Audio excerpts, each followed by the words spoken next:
ചൈനയിൽ കഴിഞ്ഞ ദിവസം നടന്ന വിവാഹമാണ് വമ്പൻ ശ്രദ്ധ പിടിച്ചുപറ്റുന്നത്. കാരണം മറ്റൊന്നുമല്ല, ഡോഗ് ഷെൽട്ടറിൽ വെച്ചാണ് ഈ വിവാഹം നടക്കുന്നത്.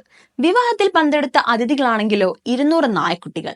ഷെൽട്ടറിന്റെ ഉടമയായ യാങ്ങും പ്രണയിനിയും സഹായിയുമായ ഷാവോയും തമ്മിലുള്ള വിവാഹമാണ് ആളുകളുടെ ഇഷ്ടം നേടുന്നത്. ഇരുവരും ഷെൽട്ടറിൽ ഉണ്ടായിരുന്ന 200 നായ്ക്കുട്ടികളുടെയും 300 വളണ്ടിയർമാരുടെയും മുന്നിൽ വെച്ചായിരുന്നു വിവാഹം നടത്തിയത്. ഒരു കാലത്ത് വലിയ ലാഭം നേടിയ സംരംഭകനായിരുന്ന യാങ്ങിന് പിന്നീട് എല്ലാം നഷ്ടപ്പെട്ടു.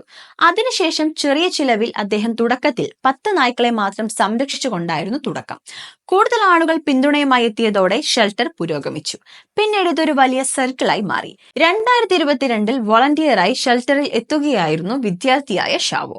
അവിടെ വെച്ച് നായ് സ്നേഹികളായ ഇരുവരും പ്രണയത്തിലാകുകയും നായ്ക്കളെ രക്ഷിക്കാനുള്ള ദൗത്യം തുടരുകയും ചെയ്തു. 3 വർഷത്തിനു ശേഷം ഇരുവരും വിവാഹം കഴിക്കാൻ തീരുമാനിച്ചു.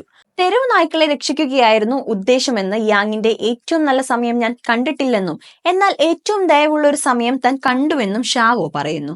എന്തായാലും ഇരുവരുടെയും പ്രണയവും വിവാഹവും നായ് സ്നേഹവുമെല്ലാം ഇന്റർനെറ്റ് ഏറ്റെടുത്തു കഴിഞ്ഞു. ഒരുപാട് പേരാണ് ഇരുവർക്കും മംഗളാശംസകൾ അറിയിച്ച് രംഗത്തെത്തിയത്.